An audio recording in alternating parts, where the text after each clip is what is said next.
ہم نہ فرشتے کو پکار سکتے ہیں اور نہ کسی ولی اللہ کو پکار سکتے، پکارو اللہ کو۔ قال ربکم ادعونی استجب لکم ان الذین یستکبرون عن عبادتی سیدخلون جہنم داخرین۔ تمہارا رب کہتا ہے مجھے پکارو، مجھ سے مانگو، میں تمہیں دوں گا، تمہاری دعا سنوں گا، قبول کروں گا، اور جو بربنائے تکبر مجھ سے نہیں مانگتے وہ جہنم میں داخل ہوگے، ذلیل و خوار ہوگا۔ حضور نے ایک بات مجھے متن یاد نہیں ہے، بہت پیاری فرمائی، دیکھو انسانوں سے تم مانگتے ہو کچھ تو ایک دفعہ تو اس کے ماتھے پر تیوری پر بل پڑ ہی جاتا ہے، یہ کیوں میرے سامنے ہاتھ سوال کیا، کیوں مجھے سے مانگ رہا ہے، چلیے بعد میں کچھ وہ دے ہی دے، لیکن ناگوار گزرتا ہے۔ ارے اس سے مانگو جو کہتا ہے کہ مجھ سے مانگو اور میں دوں گا، وہ نہ مانگنے پہ ناراض ہے، اس سے نہیں مانگتے۔ رات کے آخری ساعتوں میں، یا جسے آپ کہتے ہیں the small hours of the morning، حدیث میں آتا اللہ نزول جلال فرماتے، جس کو ہم نہیں جانتے کیسے نزول ہوتا، ذات باری تعالیٰ اس کے متعلقات کے بارے میں جو بات آ گئی قرآن میں حدیث میں وہ ہم مانتے ہیں، کیسا یہ ہم نہیں جانتے، اس کا ہاتھ ہے کیسا ہم نہیں جانتے، اس کا چہرہ ہے کیسا ہم نہیں جانتے، اس کی ساق ہے، اس کی پنڈری ہے کیسی ہم نہیں جانتے، وہ سنتا ہے کیسے سنتا ہے ہم نہیں جانتے، کیا اس کے کان ہے،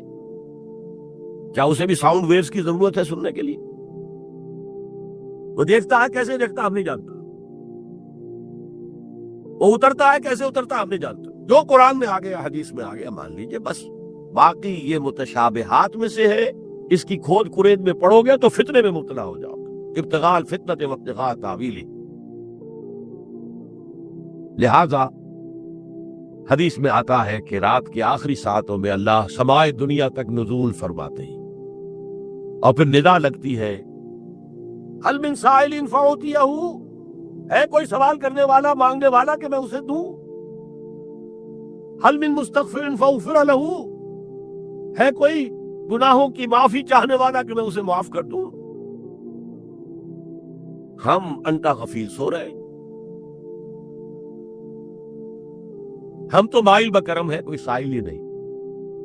راہ دکھلائیں کسے، رہنم منزل ہی نہیں، نہ کسے دکھ رہا، اللہ کے راستے پر چلنے کا فیصلہ کرو، اللہ کی راہ میں جہاد کا فیصلہ کرو، پھر اللہ راستہ کھولے گا، والذین جاہدوا فینا لنہدینہم سبلنا، وہ لوگ کہ جو ہمارے راستے میں جہاد کریں، محنت کریں، مشقتیں کریں، ہم لازماً ان پر اپنے راستے کھولتے چلے جائیں۔ تو دعا شرک فی الدعا، مانگو صرف اللہ سے، اللہ سے، اللہ سے، وہ چاہے کسی فرشتے کے ذریعے، چاہے کسی فوت شدہ ولی اللہ کی روح کے ذریعے سے، چاہے کسی کو بھی نہیں، براہ راست اپنے حکم سے، اس کی تو قدرت ہے جو چاہے کرے، کن فیکون، وہ جیسے بھی ہو وہ آپ کی ضرورت پوری کرے گا، وہی ہے جو کہ مشکلات کو حل کرنے والا ہے، وہی ہے کہ رزق دینے والا ہے، وہی ہے جو مرض سے شفا دینے والا ہے، پکارو اسی کو، مانگو اسی سے۔